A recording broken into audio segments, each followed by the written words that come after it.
Hey yo, salut, bonjour, salutations, on se retrouve aujourd'hui pour une nouvelle vidéo sur ma chaîne La Bibliothèque de Riel et on va parler de mon bilan lecture 2023. Déjà je suis désolée mais je suis éblouie par le soleil, il est genre 15h30, il est en train de se coucher et il est pile dans mon visage, genre il n'y a pas à se coucher aussitôt le soleil. Du coup on est le 7 décembre au moment où je tourne cette vidéo, pour une fois je suis en avance dans mes préparations. Et du coup j'ai décidé de tourner ma vidéo bilan lecture beaucoup plus tôt que d'habitude, dans le sens où je tourne d'habitude cette vidéo début janvier pour avoir vraiment les livres que j'ai lus toute l'année.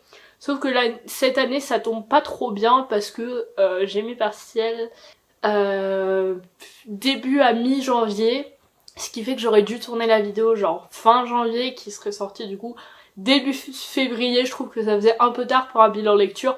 Donc je me permets de pas mettre les 20 derniers jours de décembre, mais du coup j'ai compté ma lecture en cours comme une lecture terminée parce que on est le 7 décembre donc je me doute que je vais la finir. Donc cette année j'ai lu beaucoup moins de livres que les autres années. Enfin que les autres années. J'ai que 2022 et 2021 en chiffres de référence. 2021 je crois que j'avais lu genre 75 livres et 2022 j'en ai lu genre 105 à peu près. Cette année, j'ai lu 52 livres.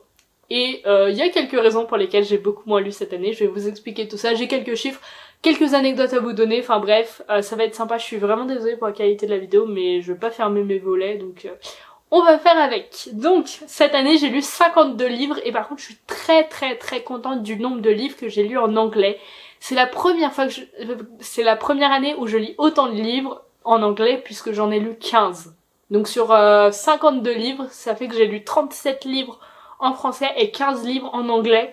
Il me semble que l'année dernière j'avais lu 10 livres en anglais et du coup j'avais lu beaucoup plus de livres en tout, ça faisait genre 10% et là ça fait genre un tiers de mes livres. Du coup je suis vraiment très contente. C'était aussi un de mes buts de 2023 il me semble, dans ce que j'avais dit dans ma vidéo de 2022, de lire beaucoup plus en anglais. Et du coup j'ai vraiment bien réussi. Ce qui m'a aidé c'est que j'ai eu pas mal de livres à lire cette année en cours, vu que je suis en licence d'anglais. Et que j'ai aussi lu l'intégralité des Harry Potter en anglais. Ça franchement c'était une trop bonne idée, c'est facile à lire en anglais, ça m'a fait redécouvrir la saga sous un autre angle, beaucoup mieux qu'en français franchement. Enfin vraiment, ça a été une super idée, donc ça c'était une de mes découvertes de 2023 et c'est les seules relectures que j'ai eues, même si c'est pas vraiment des relectures vu que c'est dans une nouvelle langue. Mais en 2023, pour une fois, je n'ai relu aucun livre que j'avais déjà lu. Alors que d'habitude, chaque année, je relis un peu les mêmes livres. Et là, c'est la première année où je lis que des nouveaux livres. Donc ça, j'en suis très contente. Du coup, j'ai fait une moyenne de pages des livres que j'ai lus. Parce que je note pour chaque livre combien de pages j'ai fait. Et du coup, les livres faisaient en moyenne 360 pages. Ce que j'ai remarqué, c'est que sur les 6 premiers mois de l'année, j'ai lu des livres très courts. Du genre 200 pages à peu près, et j'en ai lu beaucoup. Je crois que j'ai lu genre 40 livres sur les 6 mois de l'année, les 6 premiers mois de l'année, et genre une quinzaine de livres sur les 5 derniers mois de l'année, où j'ai lu des livres qui étaient plutôt dans les 400, 500, voire 600 pages, donc on n'est pas du tout sur le même nombre de pages. Pourquoi? Tout simplement parce que j'ai découvert un nouvel auteur sur la fin 2022, c'est Joël Dicker qui écrit des livres plutôt longs. Et j'ai aussi du coup commencé ma relecture à Harry Potter. Harry Potter, surtout les tomes 4, 5, 6 et 7 étant des livres de plus de 500 pages. Donc ça fait des livres vraiment longs, ce qui explique aussi pourquoi j'en ai lu moins, je pense, que j'ai lu sur la deuxième partie de l'année, alors que sur la première partie de l'année, j'étais sur des livres plutôt courts, dans les 200 pages à peu près. Donc voilà. J'ai découvert 3 auteurs cette année. Quand je dis découvert un auteur, c'est que j'ai lu plusieurs livres de lui et que j'ai aimé. Je ne compte pas du coup les livres, par exemple j'ai lu Et ils meurent tous les deux à la fin, écrit par des gens formidables sûrement, désolé j'ai plus les noms des auteurs, et je le compte pas parce que j'ai lu 1 ou 2 livres de ces auteurs, mais du coup c'est pas vraiment une découverte parce que sinon j'ai découvert tous les auteurs de cette année un peu, mais j'ai découvert 3 vraiment auteurs. Joël Dicker du coup dont j'ai lu 5 livres à peu près cette année je pense, donc c'est vraiment un des auteurs que j'ai beaucoup lu. J'ai notamment lu La disparition de Stephanie Meller, La vérité sur l'affaire Harry Kéber, l'affaire Alaska Sanders, Les derniers jours de nos pères, Le livre des Baltimore, ça fait 5 et je crois que ces 5 là j'en oublie peut-être un. Ah, et j'ai l'énigme de la chambre 622 qui est encore dans ma pile à lire. Donc voilà, ça c'est tous les livres de Joël Dicker que j'ai lus cette année. Donc ça en fait pas mal, donc j'ai été vraiment trop contente de découvrir cet auteur et ça m'a vraiment donné envie de lire plus de policiers dans ce genre-là. Ensuite, dans les auteurs que j'ai découverts, c'est une autrice, Rupi Kaur, qui a écrit du coup 2 recueils de poèmes et un livre que j'ai présenté dans une vidéo. Donc ces 2 recueils de poèmes, c'est Milk and Honey, lait et miel, et The Sun and Her Flowers, donc le soleil et ses fleurs, ainsi que le livre Healing for Rose, en français, Écrire pour guérir. Donc les 2 premiers que j'ai cités, c'est des recueils de poèmes que j'ai adorés. Ça m'a permis de découvrir la poésie anglaise sous un prisme que j'ai adoré. Et le 3e livre que j'ai cité, Écrire pour guérir, j'en ai fait une vidéo spéciale dessus, mais en gros c'est un livre d'exercice d'écriture qui est très intéressant. Donc pareil, une autrice que j'ai adoré découvrir parce qu'elle a écrit des choses qui m'ont beaucoup touchée, notamment le recueil Lait et miel qui je pense fait partie de mon top 5 de découverte de cette année. Et la 3e autrice, c'est une autrice qui m'a moins marquée mais que j'ai beaucoup aimé lire dans le sens où c'était facile à lire et que ça m'a bien détendu. C'est l'autrice Marie-Aude Murail de la série de livres Sauveur et Fils.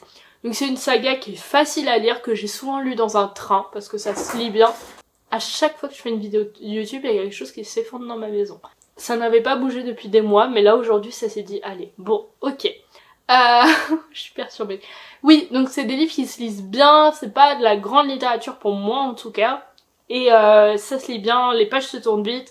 Enfin voilà, j'ai bien aimé dans le sens où ça m'a bien occupée, notamment pendant mes trajets de train. L'histoire est sympa aussi, hein, c'est pas ce que je veux dire, mais je pense que le public que ça veut toucher est légèrement plus jeune que moi, ce qui fait que moi je le ressens plus comme une lecture facile, quand d'autres le ressentiront forcément autrement s'ils ont plus 14-15 ans.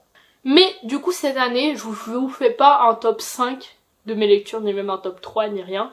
Alors que chaque année d'habitude je fais un top 10 de mes meilleures lectures et un top 10 de mes pires lectures un peu. Cette année je vais pas faire ça parce que j'ai pas vraiment eu de coup de cœur et j'ai pas vraiment eu de déception. On va dire que les seules rares déceptions que j'ai eues c'était des romans que j'ai eu à lire en cours. Donc j'ai envie de dire bah voilà, ça arrive. Mais j'ai pas vraiment eu de coup de cœur non plus. Je trouve qu'en fait j'ai vraiment trouvé le style de livre qui me convient, qui fait que j'ai pas de grosses déceptions parce que je lis que des choses qui me plaisent. Mais du coup je lis moins de trucs qui sortent un peu de mon genre et du coup je lis toujours un peu les mêmes choses donc j'ai moins de coups de cœur. Ce qui fait qu'en gros j'ai presque que des lectures à 4 sur 5, entre 3,5 sur 5 et 4,5 sur 5, mais j'ai jamais mis 5 sur 5. Donc c'est un peu étonnant. Je pense que ouais, tout simplement j'ai trouvé en fait mon genre de lecture et du coup je reste dedans et je découvre moins de jolies choses. Ça veut pas dire que j'ai pas fait des belles lectures, mais j'ai moins été surprise en lisant. Ça arrive. Mais du coup voilà, pas de top 5 cette année, pas de top 10, rien du tout. Parce que en fait j'ai commencé à me creuser la tête et je me suis dit ah j'ai pas envie de classer mes lectures parce que la plupart, en fait ce que j'aurais dû faire si j'avais fait ça c'était vraiment un top 20. Parce qu'il y a 20 bonnes lectures, 20 très bonnes lectures même je pense on peut dire que j'ai eu. Mais de là à dire que c'était mes meilleures lectures, c'est difficile. J'ai pas lu des livres qui m'ont transformée alors que l'année dernière j'en avais lu quelques-uns qui m'avaient plus touchée. Cette année ça n'a pas été le cas, ça a été plus des lectures sympas on va dire, des livres qui m'ont fait rire, des livres qui m'ont fait réfléchir etc. Mais j'ai pas été transportée, donc pas de top 10 cette année, ça arrive. J'avoue que j'ai été un peu étonnée au bout de genre 6 mois à peu près dans l'année quand je me suis rendu compte que j'avais eu aucun coup de cœur. Mais bon, je pense que c'est ça l'explication, c'est que je me cantonne plus à un style et aussi que j'ai lu beaucoup moins de livres. Désolée, ma caméra vient de s'éteindre en disant que j'avais plus de place. En fait, quand je fais des vidéos YouTube, je les supprime jamais de ma caméra. Et là, je viens de me rendre compte que j'ai genre 720 éléments sur ma carte mémoire. Donc j'ai supprimé 2-3 vidéos pas importantes et je ferai le tri après. Du coup, je disais ça allait, c'est logique. Et aussi, je voulais d'ailleurs dire un truc que je viens de me rappeler. C'est que vraiment, 2023, ça a été une de mes années préférées sur YouTube. À part la première, genre 2020, je crois. Parce que c'était vraiment la toute première année, donc c'était particulier. Mais cette année, j'ai vraiment trop aimé YouTube par rapport à 2022. 2022, je m'étais plus forcée, on va dire, à faire du contenu. À certains moments, ça allait pas. Cette année, j'ai pas du tout fait ça. Vous avez remarqué qu'en été, par exemple, j'ai fait une pause de 3 mois qui m'a fait trop du bien parce que là, depuis fin septembre, j'aime trop les vidéos que je fais. J'en fais assez souvent, avec grand plaisir. Et du coup, ça, je suis trop contente. J'ai changé d'ordinateur, ce qui aide aussi beaucoup pour le montage vidéo. Ma caméra, ça, j'ai depuis fin 2022, du coup c'est quand même une nouveauté qui fait que c'est aussi beaucoup plus agréable de tourner Et vraiment, sur YouTube, ça a été une super année. Je commence vraiment à trouver mon rythme, les vidéos qui me plaisent, comment faire mon montage. Ça m'a pris du temps, mais voilà. Du coup, j'espère que ça vous a plu aussi cette année sur YouTube. Je me souviens pas des vidéos que j'ai fait. Franchement, je pourrais vous dire, ah, j'ai adoré faire cette vidéo. Non, j'ai aimé à peu près toutes les vidéos que j'ai faites. Hein. Je me force jamais à faire des vidéos. Mais du coup, ça a été vraiment une année assez sympa où je trouve plus mon rythme. Là, par exemple, pour les vacances de janvier, de décembre et janvier, j'ai décidé de préparer des vidéos en avance tout simplement parce que j'en avais envie, j'avais des idées de vidéos, j'avais du temps libre, mais je sais que cet été j'ai pas eu envie de faire des vidéos tout simplement parce que j'étais pas là pendant presque 2 mois, donc c'était impossible pour moi de prévoir 2 mois de vidéos en avance. Et ça s'est très bien passé, j'ai fait ma pause et je suis revenue. Et vous étiez toujours aussi présents, donc c'était vraiment sympa. J'ai passé une super année 2023 sur YouTube et niveau lecture. J'espère que cette petite vidéo récap, on va dire, vous a plu, même si je vous ai pas raconté grand chose au final. Enfin voilà, le nombre de livres que vous avez lus n'a pas beaucoup d'importance, tant que vous vous êtes amusé en lisant, c'est le principal. Bientôt je vous fais une vidéo je vide ma pile à lire parce que j'ai commencé ce concept en début octobre il me semble, et je vous ai jamais fait de partie 2, mais tout simplement parce que vu que j'ai pas beaucoup lu, j'attendais que ça avance. Mais là ça a commencé à se vider un peu ma pile à lire, donc je vous fais bientôt une vidéo pour en parler. Et sinon bah voilà, c'est tout ce que j'avais à vous dire. Du coup n'hésitez pas à mettre un petit like à cette vidéo si elle vous a plu et à vous abonner à ma chaîne YouTube, et voilà.